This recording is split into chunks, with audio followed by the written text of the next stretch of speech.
On a cold Tuesday night in Western Pennsylvania, section action begins for the Baldwin Fighting Highlanders at 3-1 on the season, playing against the rival Peters Township Indians at 3-2 and already 0-1 in section play 5A Section 3, right here on the Baldwin Sports Channel on TenbandTV. Hi everyone, and we welcome you courtside. Austin Bechtold and Ethan Spazarski. Welcome back to Baldwin basketball as we get ready for what is a new era in section play for Baldwin, as Nate Wessling will be honored on the floor. Joining the 1,000-point club, James Wessling will actually welcome Nate into the 1,000-point club. Should be pretty fun to see in about a minute and a half. But Ethan, for this team overall, as we know, a lot of departing seniors from a year ago. They now turn over the keys to EJ Golvash and Max Marzina to drive the Lamborghini. Exactly, and the Lamborghini has a dent, but it's not one that's unfixable. I mean, right now, Baldwin through the first 4 games, winning 3 of them, especially with a lot of unknowns. You got to credit, it looks pretty good right now with where they stand. Only loss coming to Mount Lebanon, 61-51 loss there. You've won your last 2 in a clutch and dominating fashion. Now the question becomes, what kind of fashion you win or try to win by today? Now, Peters Township, a year ago, this was the first section matchup, but it was played at Peters. And Baldwin went into Peters Township and pulled off a pretty surprising victory. It was 56-49, where Baldwin really controlled the main tempo and main pace of the game throughout. And it was a really solid performance by the Fighting Highlanders, as Nate Wessling is being honored for Baldwin right at the scorer's table, as Brad Schulte will yell it out right in front of us. James welcoming in his brother Nate into the 1,000-point club, the Wessling brothers, the last 2 to do it in Baldwin history. And they're probably, for the next good part of time, going to be the only 2. They foundation of Baldwin sports and athletics. True helped staples to bring these teams together that have stood above a lot of other Baldwin athletics and have helped contribute such fantastic success overall. And here's the banner, the 1,000-point scorer banner. All the names in Baldwin history, with Nate Wessling on the bottom joining James. 1,264 points, second all-time in Baldwin history to Todd Sherwin's 1,237 and Ed Sherman's. It was Ed Sherman, rather, 1,384. As Nate Wessling, if the season ended a little bit differently, might have been number 1 all time. What could have been type of end of the year for the Fighting Highlanders.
So really cool to see as Nate is honored with a picture at the scorer's table of one of the best moments that he had in Baldwin basketball history. And when you have a pair of brothers that have been as historic, James really setting the culture for what this has become, to passing it down to Nate and going to the WPIAL championship game 2 years ago, last year, 21-1 regular season, and winning a section championship for the first time in 39 years. We now turn the page to a new era of Baldwin basketball, with Peters Township being announced with the cheerleaders on the floor with the starting 5. Jaden Greco, a senior, 5'11 guard, wears number 5. Dan Dudek, a sophomore, 5'10 guard, wears number 10. For Peters Township, with Cooper Donovan, a junior 5'11 guard wearing number 11. His brother Dylan, a 1,000-point scorer himself, the senior 6'1 guard wears 25. And Jake Wetzel, the junior 6'8 forward, wears number 33 for Joe Ehrman, coaching the former Baldwin head coach, the Peters Township Indians. And now the Baldwins starting five from public address announcer Brad Schulte.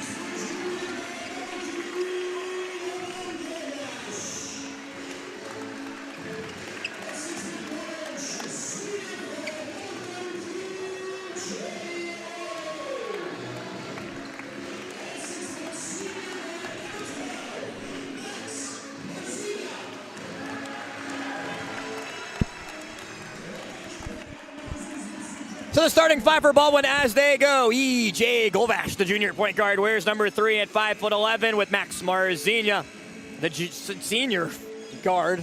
As we do turn the page to a new year. Max, the senior at 6 foot, wears number 12. Sadiq Anderson, one of 2 sophomores in the starting lineup, a 5'11" guard, wears number 15.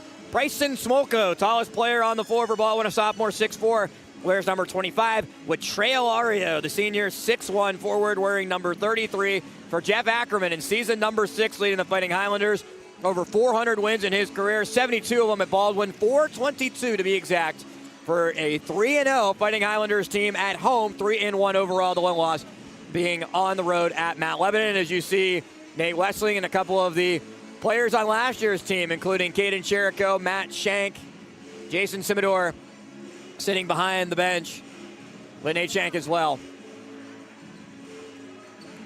Scotty behind the bench as well, no longer an assistant coach for the Fighting Highlanders, as Baldwin in its home whites with purple numbers and purple trim will play against Peters Township in its road red, white numbers, white trim, and the tip-off easily won back to Wetzel as Peters Township will attack the right side basket as you see it. Austin Bexel, Ethan Pizarski alongside on the Baldwin Sports Channel, and they swing it around over to Greco to start right near the Baldwin bench.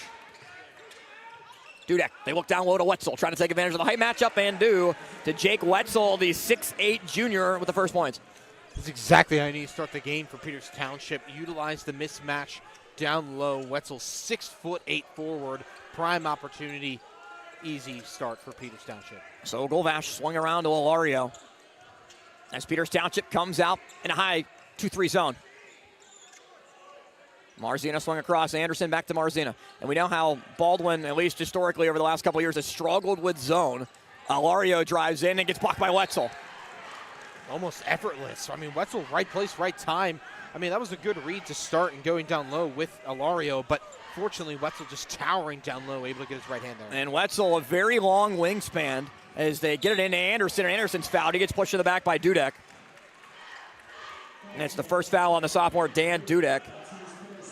It'll be thrown in on the sideline. Sadiq Anderson to throw it in. Anderson double digits in the last game for Baldwin. A really solid performance with 13. Golvash back to Marzina. Not a lot of movement for Baldwin away from the basketball as they go to Smolko at the right side elbow. Smolko off one dribble. Turns around and outlets to Max. Marzina swings to Golvash. Down low, Anderson. Alario to Marzina. Max drives in, dishes, Golvash pulls the trigger for 3. Rattles off the mark, rebound. Peters Township loses it as it was Dudek and Cooper Donovan that both had the basketball, and kind of one of those same team issues where it goes out of bounds. As they go quickly into Smolko, it got poked away from him. Last touch by Peters, though, it's off Donovan. Yeah, early on, Baldwin really utilized it, milking the clock, trying to find exactly what they want to look for because they know there's a lot of height mismatches here early on. Swung around, looking for Alario in the corner. Wasn't there, though. Anderson now finds him. And now Golvash resets. And off the inbound, Peters goes to the man. See if they do fall back into zone. Alario sets the screen for Golvash. Golvash rolls, kicks, Smolko on the perimeter. Alario.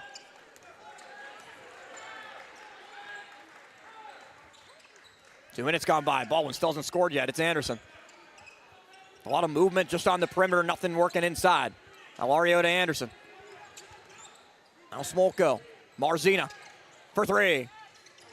And 2 threes that have bounced off for Baldwin. One for Golvash, one for Marzina. As it's pulled down by Greco.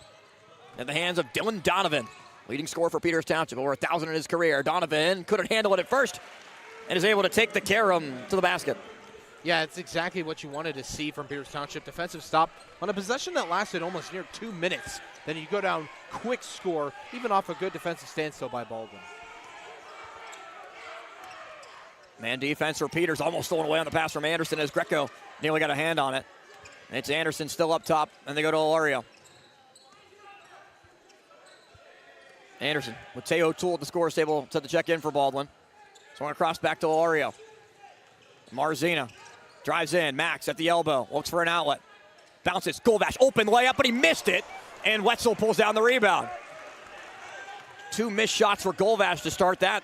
A bunny layup that was missed. Donovan down low, Wetzel too easy, but he can't spin it in. Wetzel on the offensive rebound, can't handle it. Anderson pokes it, last touch by Peters Township. Wetzel was able to, or Anderson I should say, was able to throw it off of Cooper Donovan. But it went out of bounds as Anderson comes off and O'Toole will come on for him. I mean, Alario down low, really, he's just been competing the most against anyone, especially with Wetzel contesting for rebounds, allowing Baldwin to have these offensive opportunities and extend the play and cut down the lead. Alario swing around Marzina, look down low for O'Toole. Cross court Alario. Alario almost didn't handle it. And now Marzina back into zone for Peters. Max, a side wing. 2 missed threes from that area. Baldwin trying to save it, but it's thrown into the hands of Greco. Greco up the floor. Double team comes from O'Toole. O'Toole tries to force the jump ball, but instead they get a foul. Called on Teo O'Toole, his first. And it'll be out of bounds right in front of us as 2 substitutions are set to check in for Peters Township. So they bring Lucas Sachs in. Xavier Knox also in. Knox, a 6'1 junior. Sachs, a 5'11 sophomore guard. As Cooper Donovan goes off and Dan Dudek take a seat. It's also a team, Peters Township, that doesn't really use a lot of their bench. You got a consistent amount of 8 to 9 guys you're going to see consistently. Greco drives, good defense from Alario. Golvash looks to push.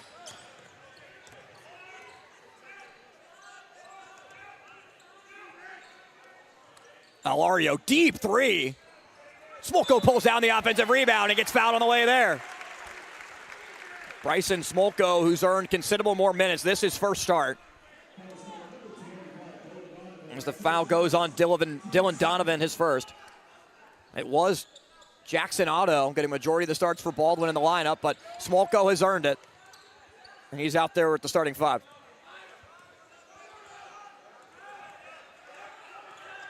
Sets a screen for Golvash. With the mismatch. EJ drives in, floater, good. First points for Baldwin. Comes at 3:42 left to go in the first quarter, but it just makes it 4-2.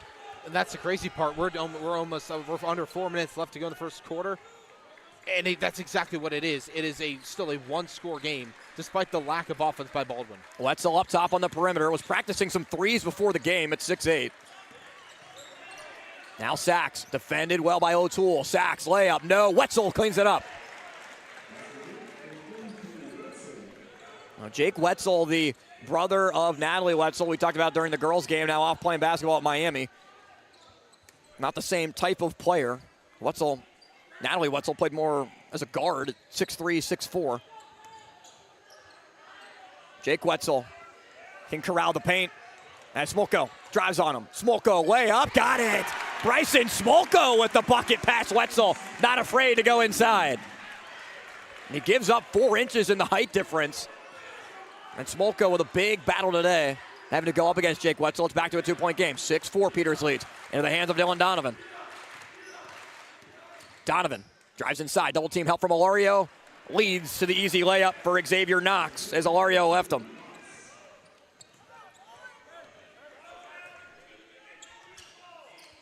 Marzina with it. Looking for Alario to come to the basketball. He does. Good pressure from Knox, though, as Alario drives, dishes. O'Toole for three. Tay O'Toole, money ball from the right side, right near the Peters bench. Now you're seeing Baldwin work around the height that stumped him early on in the first part, this first quarter. Now Baldwin's working around it, utilizing threes and utilizing great ball handling skills by the team. Wetzel swung around, Donovan.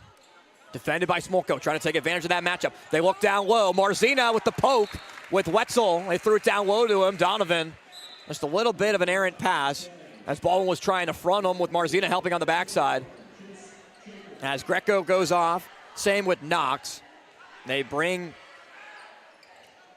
Cooper Donovan back in, and it's Dylan Donovan off the inbound. Donovan drives, floater, past Smolko, no. Rebound, corralled to Wetzel. Wetzel just turns around, puts it up, can't finish, and Baldwin travels on the way down. It's O'Toole not being able to outlet it in time. With 1:41 to go first quarter and an 8-7 lead for Peters Township, it'll be inbounded at the right side block. Sachs gets it in, it's Wetzel. With Alario defending, up top to Donovan. It's a screen, has Alario on him, it's Donovan. Inside, turn around, puts up the shot, and gets it to spin in.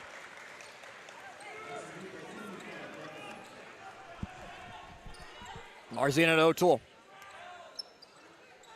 Now Alario. They bring the double team. 1:15 to go in the quarter. Alario, O'Toole. Back in zone. Mixing it up a little bit now. This a 2-3 extended to a 3-2 zone depending on where the basketball is. Now Golvash. O'Toole.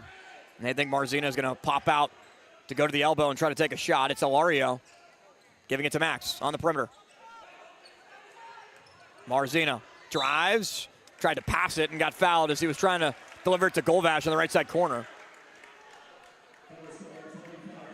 And they get Dylan Donovan for his second. So a big foul on Donovan as he has to come out with 43.9 still to go first quarter. And Peters Township's best player in foul trouble. Alario to inbound. Throws it in. Marzina tried to grab it, and Sachs just never saw that the basketball was approaching him. Could have easily just turned around and stole it. But instead, we'll do it again, but thrown in at the scorer's table. Yeah, like what you're seeing consistently from Baldwin just throughout this whole first quarter is they're only taking shots they want, and they are completely okay with taking a minute or so clock off while they do so. Golvash dishes. O'Toole. Alario swung around. And Alario has to dish again. Peters Township, really solid job of hounding the basketball as Alario pulls for the deep three and got it. Trey Alario from way downtown. That'd be good from the college ranks to tie it at 10. Good pressure from Golvash. They bring the double team with Marzina. Swung cross court to Dudek. Dudek in the final 5 seconds. Does he realize how much time? He looks up. Dudek looks for an outlet. Passes it over. Donovan does a three, have enough. And Cooper Donovan's shot goes off the backboard as we're tied up 10-10. 1 quarter down. 1 quarter left to go in the first half of play on TenbandTV.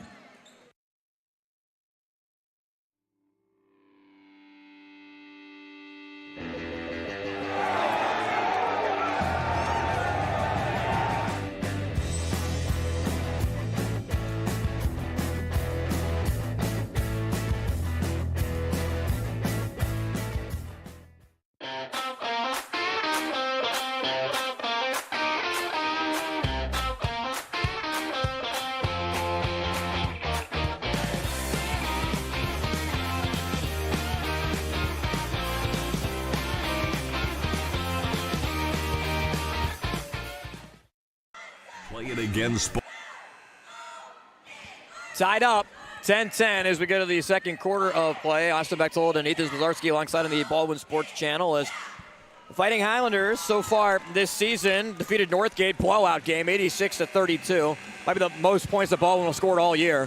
That started off the Baldwin Peters Township tip-off tournament. Supposed to play Avonworth that next day, but the game ended up getting moved because Avonworth football was in the state championship and completed a 3A state championship for the Lopes. So that game was moved to this past Friday where Baldwin dominated 56-28. Mount Lebanon, the lone loss, 61-51, that on December 9th. And Fighting Highlanders with a little bit of revenge, if you want to call it that. Different season, of course, 59-56 against Peters Township, against Penn Trafford, the team that knocked Baldwin out of the 5A playoffs after a 21-1 regular season that included 2 victories against Peters Township. Only loss at South Fayette to start the new year. They go to Marzina in the corner. Max drives, looks for space, dishes. O'Toole steps into a 3. Misses everything. Golvash tries to save it, but it's already out of bounds. That's the first time, really, you've seen Baldwin take a shot they weren't confident in. It didn't look like O'Toole wanted to take the shot, or at least when he put it up, he kind of had regret in the air. It wasn't really exactly his best placed shot or overall Baldwin's best look, which they prided themselves in that first quarter. So the 5 for Baldwin: O'Toole, Smolko, Golvash, Marzina, and Ilario. As it's Cooper Donovan with it. Swung to the corner. Greco. They look for Wetzel down low. Don't give it to him. And it's Cooper Donovan now. Swung around to Dylan Donovan. Donovan outlets. Greco drives. O'Toole tries to poke at it. Instead it's Dudek.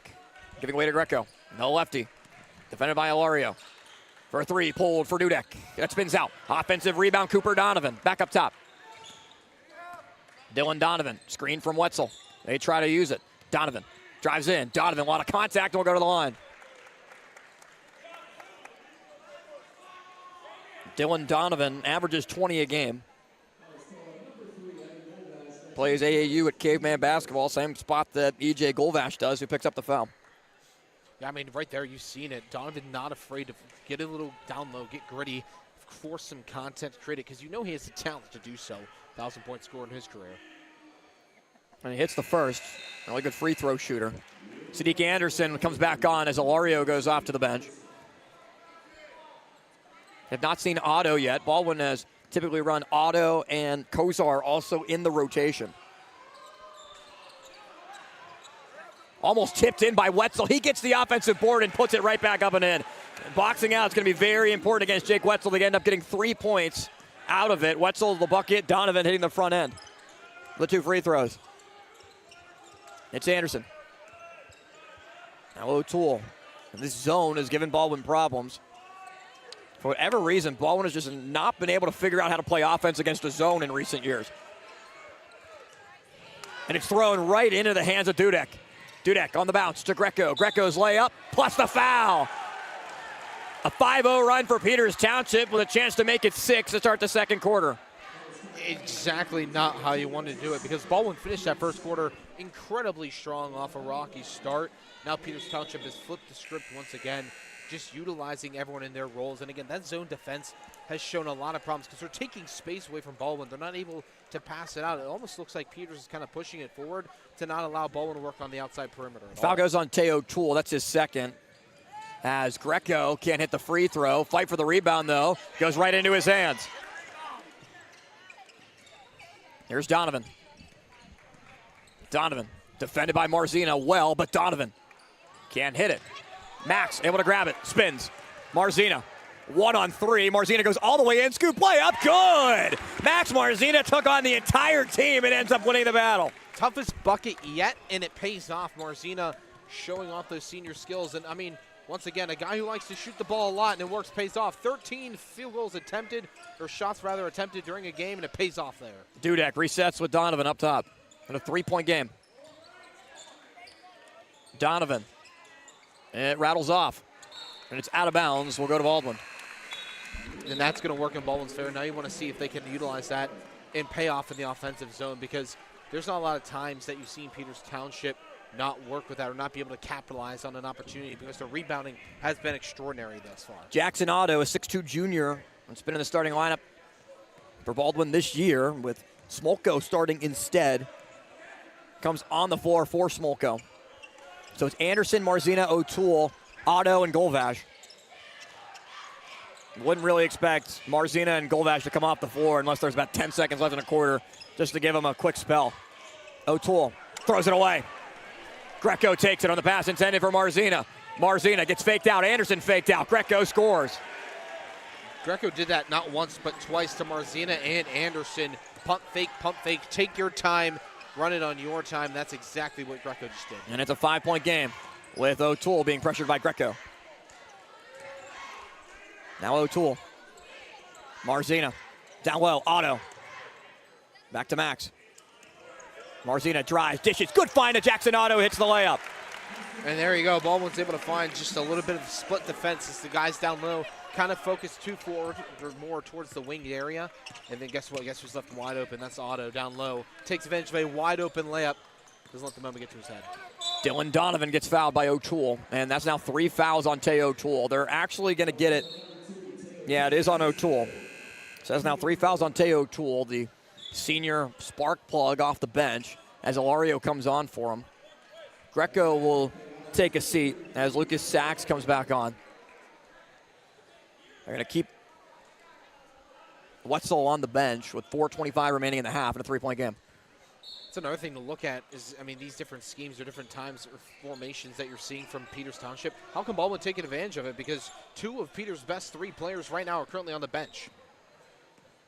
Not the best of them all is Donovan, who gives way to the corner to his brother Cooper. Layup doesn't go for Knox. Second chance at it does. Xavier Knox with 4. And the second chance points. So probably a good discussion in the huddle from Joe Ehrman, where if you can't get the ball in bounds, just use the timeout. We have one, not Chris Webber style, and now they have no remaining. Yeah, I mean, with Nolan DeLucia in the house, I mean, that makes absolute sense. And it was the scheme and the idea makes sense. You want to try to stretch it out the floor, create some separation. But overall, Baldwin, great work to stick with it. Now, you're able to do that again. Give yourself an open look down here where you don't have to try to push down the floor in transition, where if you struggle at times, that changes a few different things. So Baldwin has one left. That is the only timeout remaining, the only way they could stop it.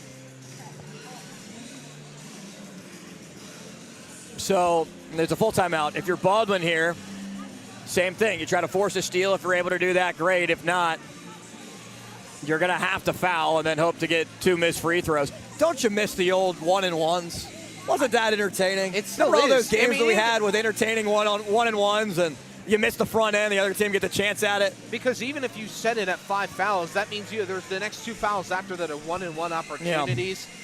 I mean, it's still employed. I mean, or deployed out in Division III. You see that a lot. My old man living in the good old days, or no? I mean, it's a. I mean, it's 5 or 5, but it was definitely. You're getting up there. It was definitely a unique situation with 1-and-1 and the 10th foul in the half. You go to the free throw line for 2. So they'll set up now with everyone basically parallel to the elbow, and actually in a straight line. As they throw it over top to Wetzel, and they lose it. Wetzel, it's now Golvash. They do have the timeout. Golvash has the basketball and gets to the Kozar. Jeff Ackerman is 5 feet on the floor trying to call a timeout, and they grant it to him. So they throw it into Wetzel, which is not a bad idea. Just throw it up to the 6'8" kid, let him grab it and try to outlet it. But it was knocked away for Golvash. Golvash got it poked loose by Greco, and as Greco was throwing it to Kozar, and Ackerman is just yelling to call the timeout. They get it off. I don't think what Wetzel did, he grabs the ball, but he brings it down low where everyone can grab it. Exactly. You leave it in a territory where it is wide open, and EJ Golvash did exactly that. You hold it up as high as you are, up in the clouds, to make sure that no one can touch that basketball. When you bring the ball down, there's a chance to slap it loose, and that's exactly what happened. And even more, then they have to foul you. That's exactly what you do. Then you get in there, you foul Wetzel, and you force him to go down here. And even if Wetzel misses both, guess what? Baldwin's going to move all the way back down the floor. And now Baldwin's standing here about like 5 to 6 feet away from where we are, and they're exactly where they need to be with 10 seconds to run it up. And you need to hit a 3, though. That's exactly what it is. So 3-point opportunity. So something that works for Peters in this chance is you know what you got to defend. So there is a little bit of time left. Is there even the thought to go for the quick 2 and then play it out again and see what happens? There's 10.2 left. You pretty much have to go for the 3. Exactly. I mean, with the schemes and what we've seen from Baldwin tonight, they're a methodical group that will take every bit of time they can. And it's probably that man right there on screen, Max Marzina, that will be the one called upon to take the shot. So it's Kozar, Marzina, Otto, Anderson, Golvash for Baldwin, the 5 in. It will be thrown in right by us at the WPIAL 7 logo as Jeff Ackerman draws up the play with John Stone. And we'll see if Peters does elect to foul. They could, as Marzina is fouled with 7.7 left, and that is probably the smartest move to do because you put Marzina to the line. If you can hit 2 free throws, great. But you don't even give them the chance to shoot the 3. And Marzina at the line tonight is just 1 of 4. Exactly, and I think that's exactly what Peters Township was banking on. And I mean, exceptional work to be able to get out there quickly and not waste any unnecessary time, even though you're up 3, to force Marzina to go to the line. Marzina got the first. So they bring Knox back on as Cooper Donovan heads off to the bench. Knox comes on to try to grab the offensive rebound attempt. So Baldwin has Golvash and Otto in on the lane to try to grab the offensive rebound if Marzina misses it. Is that the way that he goes about it? He makes both. So Baldwin, no timeouts left, 7.7 left on the clock. It's a 1-point game, trying to force a steal as it will be thrown in by Sachs. Sachs gets it in. They try to force the trap, and a foul is called. They will send Dan Dudek to the line. He has not been there yet. 6.4 remain on the clock. So what Baldwin is going to need is a miss as the foul ends up going on Anderson, and he's fouled out. So Sadiq Anderson's day is done. He ends with 6 points. So with Anderson coming off and Alario with 4 fouls, O'Toole is also fouled out. They'll send Alario back in.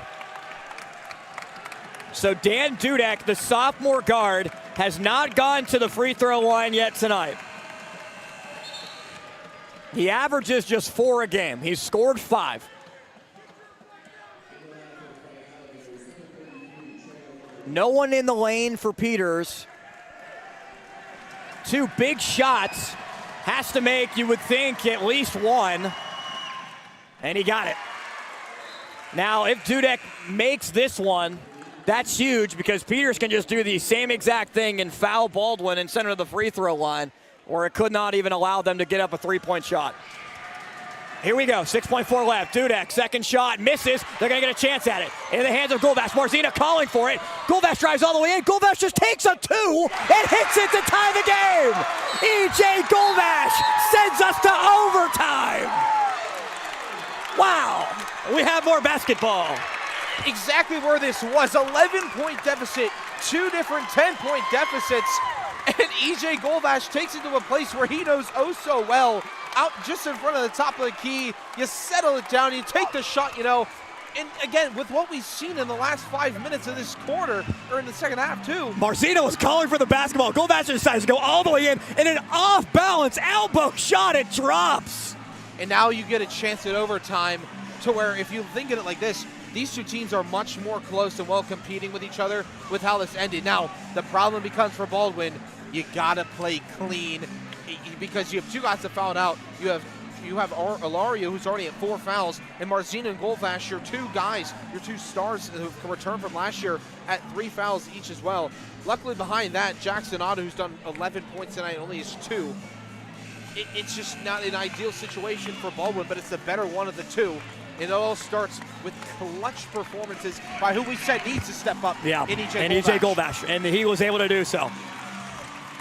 I honestly thought Golvash was going to go for the 3 for the win, but he just decides to dribble in, and in a shot where he seemingly just hung in the air for a while, was able to hit it. And E.J. Golvash, a clutch moment to send us to overtime. So we'll monitor the fouls. Alario has 4, Marzina 3, Golvash 3. On the opposite side for Peters Township, remember Wetzel just has the 1. The only other player of consequence with fouls is Dan Dudek with 3. As we are tied 55-55, and we'll play a 4-minute overtime with the student section getting ready with Peters Township winning back the tip. In our entire time together, there's not been 1 overtime game. This is a very rare opportunity, but it's a prime one for Baldwin. All right, here we go. Into the hands of Greco. And remember, Donovan has fouled out. O'Toole has fouled out. Sadiq Anderson has fouled out. Greco gives it off. Sachs drives, gives, corner 3. No, Wetzel offensive rebound right past Otto, and they're going to call a foul on Jackson Otto. As Wetzel just kind of put his hands up right over top of Otto and was able to grab it. Oh, man, I'm really surprised they called a foul here as the 3 was missed by Donovan. And, yeah, there was a slap from Jackson Otto. It's his 3rd. And Wetzel hits it for the 3-point play.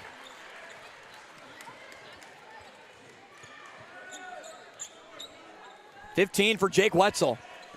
Baldwin trails by 3. It's Golvash.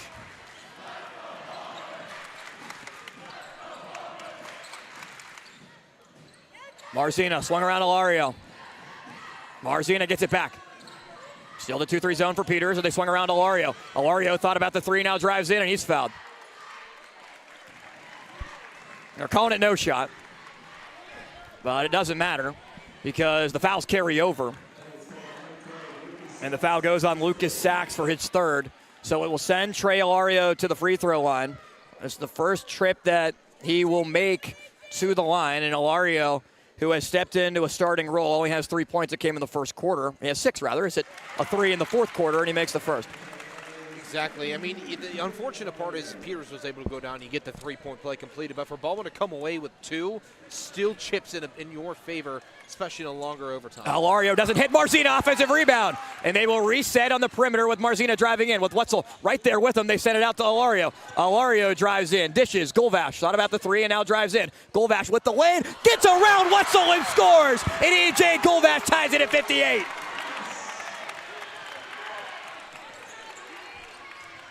One minute gone by, layup good on the other side for Lucas Sachs. That's his first point. And it's Golvash in a 60-58 game. Back up top, Marzina.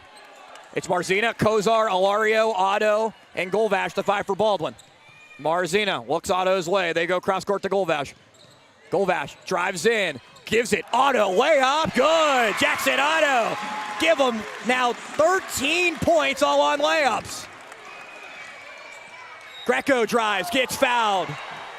So just when Baldwin scores a big bucket, it's Peters on multiple occasions to start this overtime that goes right back down the court and gets a quick bucket. And what makes it harder for Baldwin is it's against a guy who, in that fourth quarter, hit the 2 clutch free throws that helped sustain Peters to allow an overtime opportunity and not be eliminated in the quarter.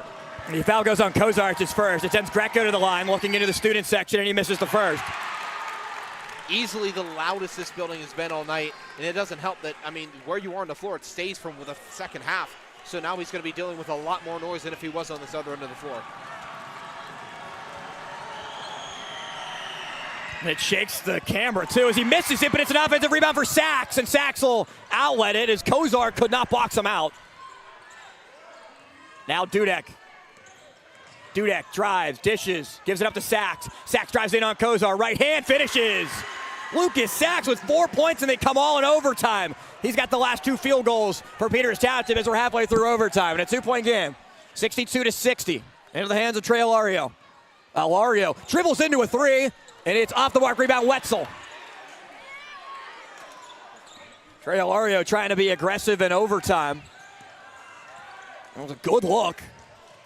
And now Greco gets around Kozar. Greco drives all the way in. Scoop layup's good.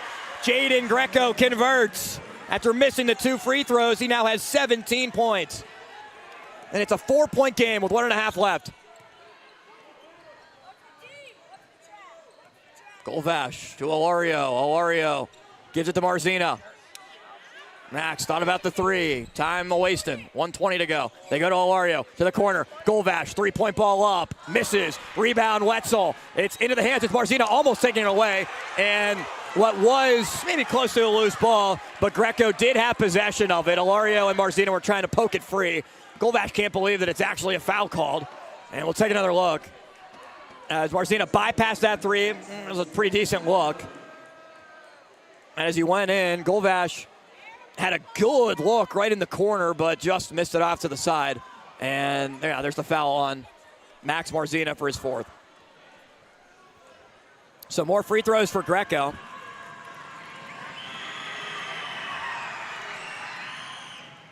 Perfect. He's now got 18, and this one is starting to get away. Now a 5-point game. Greco misses, rebound Alario. They go to Golvash. Need a bucket here. As Golvash goes to Marzina. Max decides to heave it. Otto forces the tip, but it's taken by Peters. Sachs with it. And Sachs just holding the basketball, waiting for someone to come over and foul him. Marzina has 4. They try to force the steal, but it's Peters still dribbling up with it. And Greco in the corner. Greco bounces, and they go back up to Sachs up top. 45 seconds and counting. They got to get a steal or a foul. Kozar will foul, and they're going to call an offensive foul on Dudek. as Dudek wrapped his arm around Kozar. It's the 4th on Dudek. It's actually the 5th, so they get Dudek to foul out as well. So Dudek's gone, Donovan is gone, Sadiq Anderson for Baldwin's out, Teo Toole as well. That's 2 foul outs now for Peters Township, and 2 guys that have contributed a lot to this. I mean, where exactly they are right now. Unfortunate part is this Baldwin finds himself in another hole just off one missed possession. Golvash drives, kicks, Kozar. Kozar with Golvash calling for it. Golvash pulls for 3. Otto fights for the rebound, still fighting for it, into the hand of Anderson. Marzina pulls for 3 from the corner. No, Otto tracks down another offensive rebound. With 22 seconds, they gotta go, and Kozar gets fouled.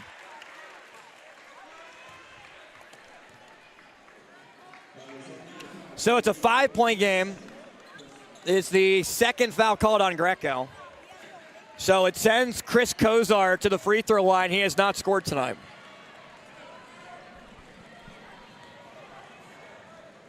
Kozar, one of the main men off the bench. We've not seen Smolko in overtime or in the 2nd quarter, and Kozar misses the 1st.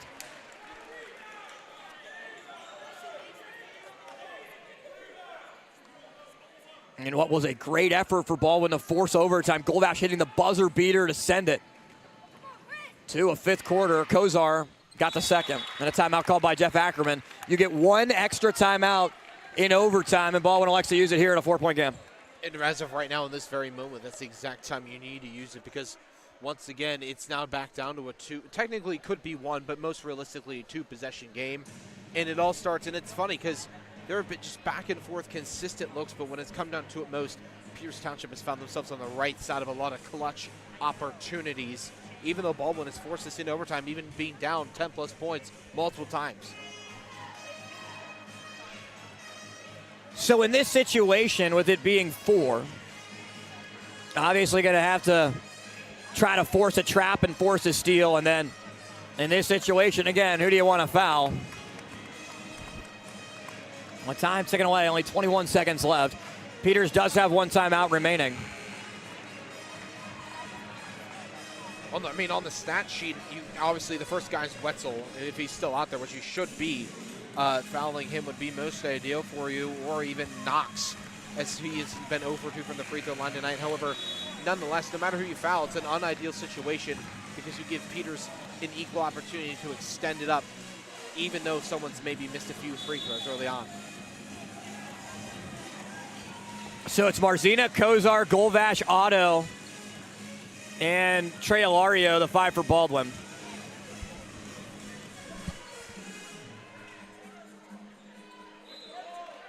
It'll be inbounded by Sachs.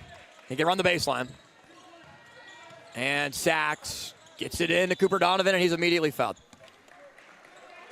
Only 1.4 came off the clock. So Cooper Donovan, who's 1 of 2 at the free throw line after they couldn't immediately force the steal. And the foul goes on Kozar for his 2nd. It's 2 shots for Cooper Donovan after Dylan Donovan, the 1,000-point scorer and the leading scorer on the year for Peters Township. The Indians captain fouls out, and Cooper makes the 1st.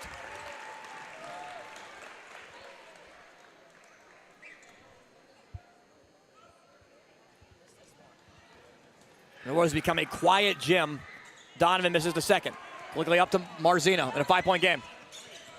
Need a quick shot. Marzino, they'll give him the 2, and he scores. Can't stop the clock, though. Can continue to run. In a 3-point game, they got to try to force a steal. And Kozar now comes over for the steal. It is a push. Possession arrow does favor Baldwin, but after the crowd contested for a travel,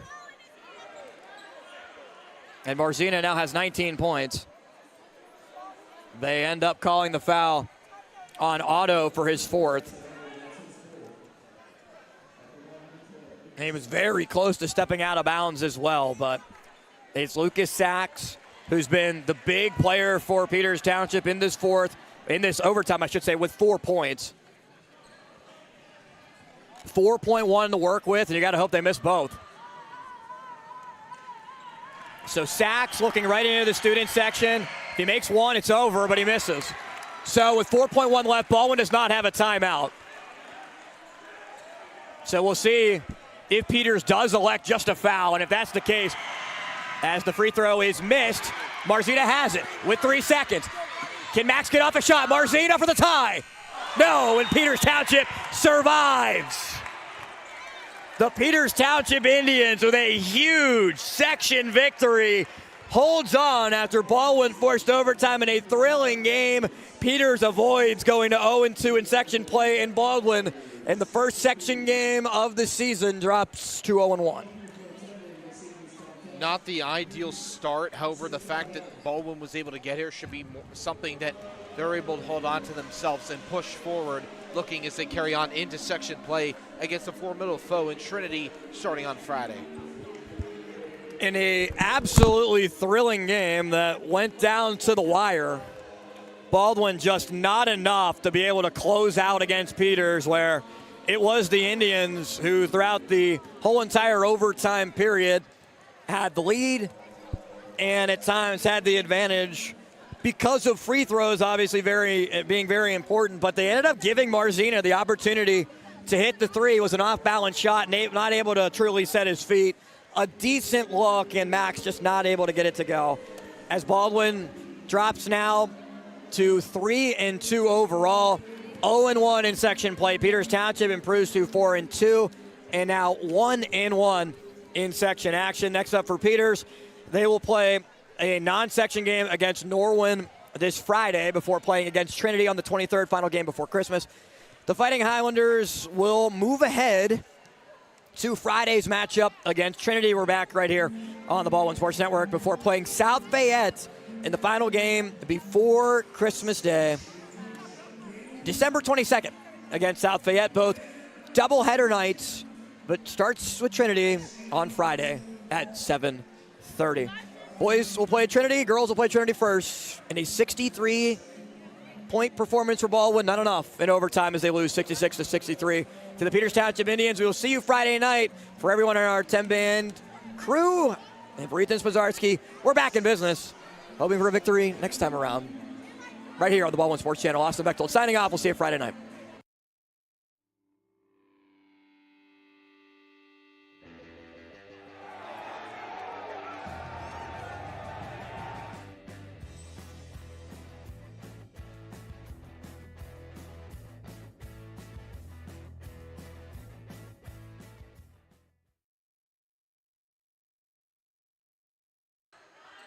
Jake Wetzel can corral the paint.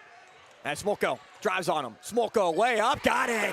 Bryson Smolko with the bucket pass. Wetzel. Good pressure from Knox, though, as Alario drives, dishes. O'Toole for three. Tay O'Toole, money ball from the right side, right near the Peters bench. Peters Township, really solid job of hounding the basketball as Alario pulls for the deep three and got it.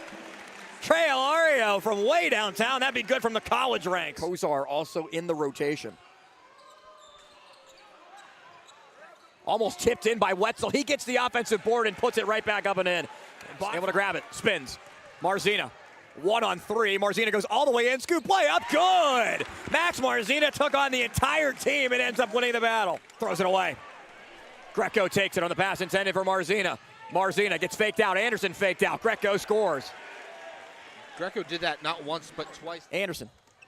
Can't pull the trigger, though. It's Golvash inside. EJ dishes, Otto, another layup. And that's what you have to do as well. Stay and switch as it's Donovan driving in. Donovan dishes, open three, right side corner. It's good. Dan Dudek with his first points. Makes it 22-16. Donovan defended by Anderson, the sophomore, with the tall task. As Donovan inside the paint. Plus the foul. Dylan Donovan is able to get around Anderson. Final minute of the half. Now Marzina has an open three, elects to take it and hits it. Moneyball Max Marzina when they needed it to give him 5. Township or at least slow him up as they throw it long to Greco. Greco pulls from 3. He's got it. Jaden Greco, his first triple, now 7 on the night. No one guarding Wetzel down low. It's Greco pulling for 3. He's got it. It spins in for Jaden Greco. Second 3 from that spot. Marzina drives and goes to Golvash in the corner. EJ tries a 3. He's got it. EJ Golvash on the triple and a timeout called by Baldwin. Greco defended by Alario. Greco has the lane. Alario, he went right around him. Dudek It bounces in for Dan Dudek. Looking down low and back up top to Greco. Greco defended by Ilario. Greco gets around him again. High shot, it goes, plus the foul for Jaden Greco. In double figures now with 12. Bounces to Ilario. Ilario drives in, goes to Otto for the layup. 11 for Jackson Otto. Into Greco. They try to force, and Greco steps out of bounds, so they do turn it over. And it was good defense from Golvash. Passes and mistakes to capitalize off Peters' mistakes. Marzino looking to work with it. Ilario, he takes the open three. He got it. Trey Ilario hits the shot. Outlets, back up top, and it's thrown away by Marzino. Marzino with Golvash. Max, the move, and finishes. What a move by Max Marzino to be able to keep his balance. Golvash spins, kicks. Anderson, three-pointer, good. Sadiq Anderson drains it. Kozar up the floor. They go to Golvash. Golvash drives in. Golvash layup. Good. With 49 to go, and Baldwin calls timeout. And now you Point game. Bounce pass to Kozar. They got to move quick. With 20 seconds. Marzino layup. Oh, almost got it to drop. And a foul called with 16.7. And actually in a straight line. As they throw it over top to Wetzel, and they lose it. Wetzel, it's now Golvash. They do have the timeout. Golvash has the basketball and gets it to Kozar. Jeff Ackerman is 5 feet on the floor trying to call a timeout, and they grant it to him. Here we go, 6.4 left. Dudek, second shot, misses. They're going to get a chance at it. In the hands of Golvash. Marzino calling for it. Golvash drives all the way in. Golvash just takes a two and hits it to tie the game. E.J. Golvash sends us to overtime. Sachs drives, gives corner three. No, Wetzel offensive rebound right past Otto, and they're going to call a foul on Jackson Otto. Ilario drives in, dishes, Golvash thought about the three and now drives in. Golvash with the lane, gets around Wetzel and scores, and E.J. Golvash ties it at 58. 1 minute gone by, layup good on the other side for Lucas Sachs. That's his first points. Golvash drives in. Gives it, Otto, layup, good. Jackson Otto, give him now 13 points all on layups. Ilario gives it to Marzino. Max thought about the three, time wasting, 1:20 to go. They go to Ilario, to the corner, Golvash, three-point ball up, misses, rebound Wetzel. It's into the hands, it's Marzino almost taking it away, and with 3 seconds. Can Max get off a shot? Marzino for the tie. No, and Peters Township survives. The Peters Township Indians with a huge section victory holds on after Baldwin forced overtime in a thrilling game. Peters avoids.